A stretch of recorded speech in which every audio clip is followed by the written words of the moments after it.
और बड़ी खबर मोहाली से आपको बता दें, इस बीच ब्रेकिंग न्यूज सामने आ रही है मोहाली ब्लास्ट से जुड़ी हुई।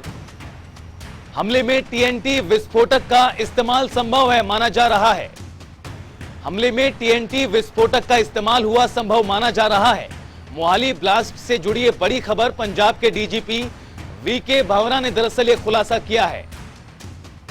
हमले से जान माल का नुकसान नहीं रहा, गनीमत यही है। जल्द पूरे केस को सॉल्व कर लेंगे, ऐसा डीजीपी वीके भावना ने कहा। टीएनटी विस्फोटक का इस्तेमाल संभव माना जा रहा है। मोहाली में बीती शाम को करीबन 7:30 बजे के आसपास इंटेलिजेंस दफ्तर पर अटैक हुआ था। आरपीजी के जरिए यह अटैक किया गया था। हालांकि गनीमत यह रही कि जानी नुकसान नहीं हुआ।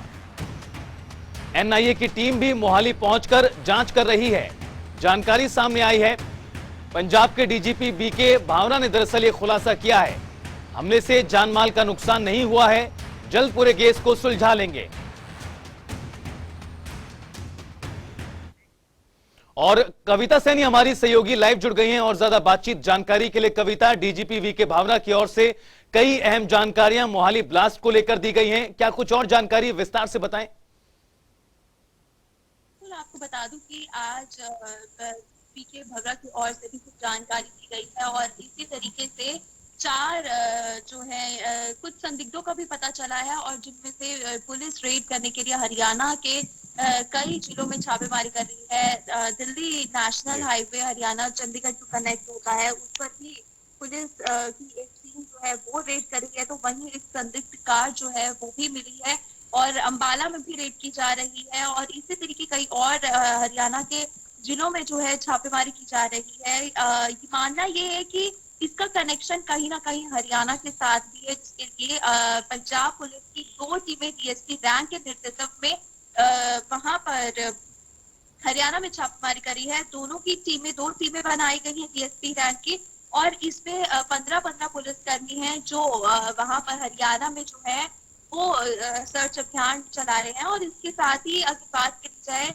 चंडीगढ़ में वहां पे भी सुरक्षा बढ़ा दी गई है। पंजाब में भी पूरा जो है रेड अलर्ट जारी कर दिया गया है और इसके साथ पंजाब, अमृतसर, मोहाली जैसे कई और जिलों में जो है पंजाब पुलिस की तरफ से जो है वो अलर्ट जारी कर दिया गया है। और इसके साथ ही जो आईबी की बिल्डिंग है, इंटेलिजेंस की जो बिल्डिंग है उस पर भी कड़ी सुरक्षा जो है वो और बढ़ा दी गई है। सर्च अभियान लगातार कल रात से ही जारी है। 7:45 बजे की रात का ये मामला है और रात से ही सर्च अभियान जो है वो लगातार जारी है। मुख्यमंत्री भगवंत मान की ओर से बीजेपी समेत कई अधिकारियों के साथ, वरिष्ठ अधिकारियों के साथ बैठक भी की गई और एक रिपोर्ट भी मांगी गई है और उनका ये भी कहना है कि जल्द से जल्द जो है आरोपियों को पकड़ लिया जाएगा और बख्शा नहीं जाएगा। तो वहीं दूसरी तरफ पक्ष भी कविता, इस पूरे अटैक को लेकर और क्या कुछ जानकारी है? क्योंकि जिस तरह से बीती शाम पंजाब पुलिस ने आतंकी घटना से उस वक्त इसे इनकार किया था, अब टीएनटी विस्फोटक का इस्तेमाल हुआ है, संभव माना जा रहा है। जिस तरह से डीजीपी ने कहा है, आखिर इस पूरी घटना के पीछे कौन लोग हैं? क्या इससे जुड़ी कोई और खबर सामने आ पाई हो?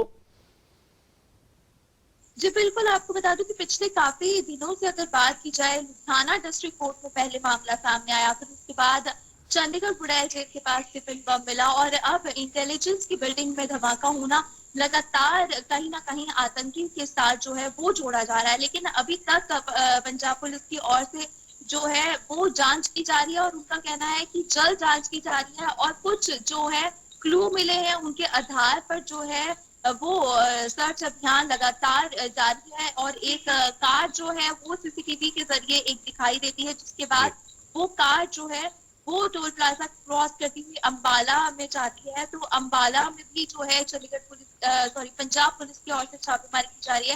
हालांकि एक संदिग्ध जो है वो भी व्यक्ति पकड़ा गया है, उससे भी पूछताछ की जा रही है और उनसे भी कई जो है काफी कुछ चीजें जो है सूत्रों से माने तो पता चला है कि काफी कुछ चीजें जो है आगे है। और उसके बाद से ही दिल्ली नेशनल हाईवे जो चंडीगढ़ को कनेक्ट होता है उस हाईवे पे भी जो सर्च अभियान है पंजाब पुलिस का वो भी लगातार जारी है। और वहीं डीजीपी ने भी अभी थोड़ी देर पहले प्रेस कॉन्फ्रेंस करी है और उन्होंने भी बोला है कि जल्द से जल्द आरोपियों को पकड़ लिया जाएगा और जो भी होगा उसको बख्शा नहीं जाएगा, पूरी कड़ी कार्रवाई की जाएगी। जी कविता, काफी कुछ अहम जानकारियां हैं जो इस पूरे मामले में अभी आना बाकी हैं। जिस तरह से बीते तकरीबन 1 महीने का जिक्र करें तो अलग अलग घटनाएं सामने आई हैं जिनका जिक्र आपने भी किया। सुरक्षा की दृष्टि से जो अटैक हुआ है बेहद ही गंभीर है, संवेदनशील है। अक्सर हमने सीमावर्ती जिलों में इस तरह की घटनाएं सुनी जहां पर विस्फोट हुआ हो या हैंड ग्रेनेड बरामद किया गया हो, लेकिन मोहाली जैसे शहर में, जो बड़ा शहर है, हाईटेक शहर है, वहां पर इस तरह की घटना हो जाना कानून व्यवस्था के लिए बेहद ही गंभीर और चिंताजनक कहीं ना कहीं नजर आ रहा है। जी बिल्कुल, अगर बात की जाए कुछ दिन पहले ही कुछ महीना हो चुका है लुधियाना डिस्ट्रिक्ट कोर्ट में ब्लास्ट होना, फिर उसके बाद चंडीगढ़ जैसे सिटी ब्यूटीफुल में भी एक टिफिन बम मिलना और उसके बाद अब मोहाली में ब्लास्ट होना, तो कहीं ना कहीं जो सुरक्षा पर है उस पर बात जरूर उठती है। लेकिन अब अगर अब की बात की जाए तो पूरी की पूरी सुरक्षा जो है वो बढ़ा दी गई है, क्योंकि काफी समय से अलर्ट जरूर जारी था, क्योंकि जिस तरीके से पहले लुधियाना में वो ब्लास्ट होता है, फिर चंडीगढ़ में टिफिन बम मिलता है, उसके बाद से ही जो अलर्ट है वो लगातार जारी है। और अभी कल रात को पौने कविता, लेकिन सवाल यहाँ पर यह भी उठ सकता है कि जिस तरह से अलर्ट पहले से ही जारी था, 4 आतंकवादियों को करनाल से गिरफ्तार किया गया, पंजाब से गाड़ी चली थी, बुड़ेल जेल के बाहर हैंड ग्रेनेड बरामद हुआ, इस तरह के हाई अलर्ट पहले से जारी किए जा चुके थे, इसके बावजूद भी इस तरह की घटना आखिर कैसे हो गई? जी बिल्कुल, ये बहुत ही सुरक्षा में कह सकते हैं कि कहीं ना कहीं कमी जरूर है। और इसी तरीके से विपक्ष भी जो लगातार है वो सरकार पर हमला कर रहे हैं कि ये जल्द पंजाब जो है वो फिर से एक बार आतंकवादियों का जो है वो दौर जो है वो रिपीट यहाँ पर देखने को मिल सकता है, क्योंकि पहले भी कई बार पूर्व मुख्यमंत्री कैप्टन अमरिंदर सिंह भी इस चीज पर जो है वो अपना जाहिर कर चुके हैं कि पंजाब में अब जल्द आतंकवाद का दौर जो है वो देखने को मिल रहा है। पूर्व मुख्यमंत्री अगर सुखबीर सिंह बादल की बात की जाए तो उनका भी यही कहना है। अगर पंजाब बीजेपी की बात की जाए तो वो भी लगातार जो है सरकार पर हमला कर रहे हैं कि जल्द से जल्द जो है आरोपी उनको पकड़ा जाए, क्योंकि अलर्ट जारी होने के बाद इस तरीके की घटना होना काफी कुछ बयान करती है। तो वहीं जो विपक्ष है वो भी लगातार सरकार पर जो है वो हमलावर हो रहे हैं। जी बिल्कुल कविता, राजनीतिक हमलों से बीच में ये घटना बेहद संवेदनशील है। संवेदनशील इसलिए क्योंकि सुरक्षा की दृष्टि से बेहद ही गंभीर मुद्दा है। शुक्रिया कविता इस तमाम बातचीत के लिए, जानकारी के लिए।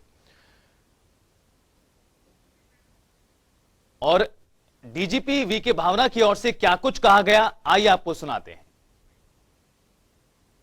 इस केस को ट्रेस करने के लिए हम लोग पूरे एफर्ट्स कर रहे हैं। हमारे पास लीड हैं और जल्दी ही हम इस केस को सॉल्व कर लेंगे। जैसा भी अटैक निकलेगा आपको बता देंगे। मेन ये है कि आपको पता ही है कि एक प्रोजेक्टाइल ने हिट किया है और उसमें जो एक्सप्लोजिव इस्तेमाल हुआ है वो TNT लग रहा है। बाकी इसमें जिस तरीके से इंसिडेंट हुआ है शाम के टाइम, उस टाइम कमरे में कोई नहीं था और इम्पैक्ट दीवार पे आया, इसलिए नुकसान कोई नहीं हुआ है।